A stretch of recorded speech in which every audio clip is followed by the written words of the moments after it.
نواصل أيضا مع نجومنا العربية، حيث ما تزال قضية المغربي الأصل منير الحدادي لاعب ألافيس المعار من برشلونة تتفاعل بعد أن طلب دعما من الجامعة الملكية المغربية لكرة القدم لمساندته ما بين أروقة الفيفا، وذلك من أجل السماح له باللعب مع منتخب أسود الأطلس الذي تأهل مؤخرا إلى مونديال روسيا 2018.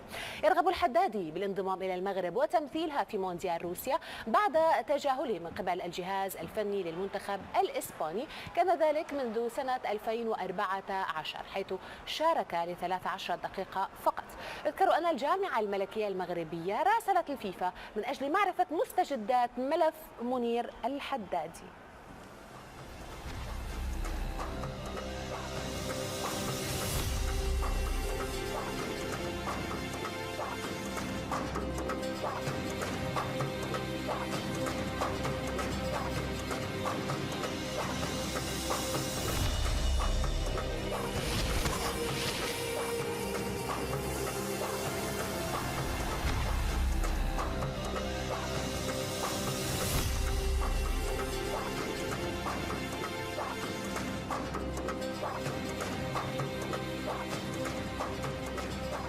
إذا مشاهدينا، موضوع منير الحدادي موضوع يثير الجدل ما بين رغبة اللاعب حاليا في الانضمام واللعب لمنتخب أسود الأطلس وما بين حملات شعبية من قبل الجماهير المغربية الرافضة لتواجده الآن بعد أن سبق وفضل المنتخب الإسباني. تبدو الكرة تماما في ملعب الاتحاد المغربي. من جديد مع ضيفي الكريم، هو الآن سيتخذ الكلمة والفيصل في السير مع تفضيل الجانب الفني أو الجانب العاطفي الذي يعني يستند عليه الجمهور. برأيك إلى أين هو ماض الاتحاد المغربي؟ وطبعا الاتحاد المغربي الآن يعني أصبح أمام أمر واقع، يعني على اعتبار أنه بالفعل اللاعب يستحق أن يعني يشارك مع المنتخب المغربي في الفترة القادمة، ولكن طبعا بالتأكيد هناك حاجز نفسي سوف يظل موجود خلال هذه الفترة مع الجمهور، لأنه طبعا هناك كما نتابع يعني كثير جدا من الجماهير المغربية على التواصل في شبكات التواصل الاجتماعي يعني تعترض على ضم اللاعب على اعتبار انه هناك كانت فرصة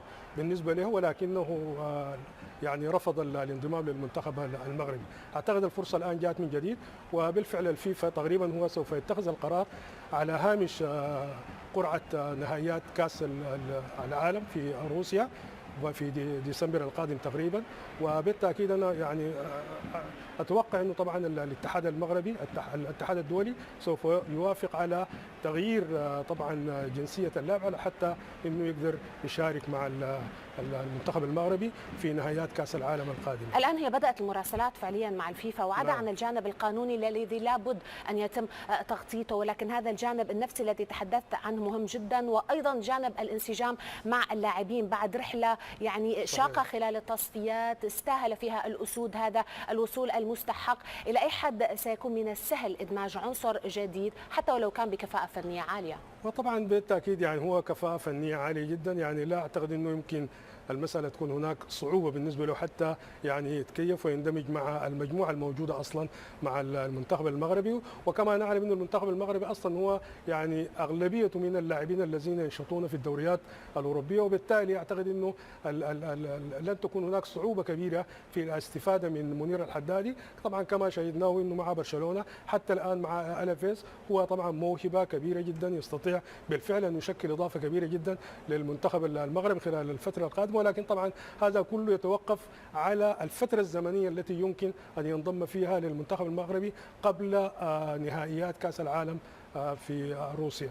فأعتقد أنه كل ما صدر القرار في وقت مبكر كل ما كان هذه فرصة، لأن طبعا كما نعلم المنتخب المغربي الآن لديه برنامج طويل جدا سوف يكون حتى موعد نهائيات كأس العالم، فهناك مباريات ودية، هناك أشياء كثيرة جدا تستوجب أنه يكون منير الحدادي موجود، وإلا أنه لن يستفيد منه المنتخب المغربي إذا تأخر القرار إلى ما بعد ديسمبر. هو موضوع جدلي وسنواكبه أكيد، لأن قضية حمل قميص المنتخب الوطني هي دائما فوق كل اعتبار، وهذا ما نتفهمه تماما. على كل مشاهدينا وإياكم برنامج عرب بلا حدود ما كان متواصل، إنما بعد فاصل قصير نواصل الحديث. نأمل أن تبقوا معنا.